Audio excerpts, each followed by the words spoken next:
నేను మీ హెల్త్ అడ్వైజర్ని. మొదటి 30 రోజుల్లో పసిబిడ్డ యొక్క జాగ్రత్తలు, హెల్త్ టిప్స్. పసిబిడ్డ యొక్క సంరక్షణలో ఈ 5 తప్పులు అసలు చేయకండి. మొదటిగా తల్లిపాల విషయంలో తీసుకోవాల్సిన జాగ్రత్త. బిడ్డకు పాలిచ్చేటప్పుడు ఈ ఫోటోలో చూపించిన విధంగా బిడ్డ ఉండాలి. పసిబిడ్డకు మొదటి 6 నెలలు తల్లిపాలు తప్ప మరేమీ ఇవ్వకూడదు.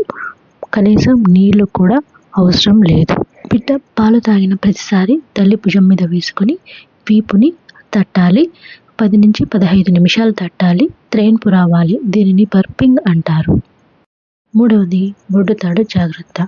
బొడ్డుతాడు ఊడిపోయే వరకు ఆ ప్రాంతాన్ని పొడిగా ఉంచండి. అక్కడ నూనెలు, పౌడర్లు అసలు వేయకండి. మూడవది శుభ్రత. బిడ్డను ఎత్తుకుని ప్రతి ఒక్కరూ చేతులు కడుక్కోవాలి. మరి స్నానం చేసే సమయంలో కూడా శుభ్రంగా ఉండాలి. చిన్నపిల్లలకు ఇన్ఫెక్షన్లు త్వరగా సోకుతాయి. నాలుగవది వెచ్చదనం. పసిబిడ్డకు వెచ్చదనం చాలా అవసరం. తల్లి లేదా తండ్రి ఛాతీపైన వేసుకొని కేఎంసి, కంగారు మదర్ కేర్ ఇవ్వచ్చు. ఐదవది ప్రమాద సంకేతాలు.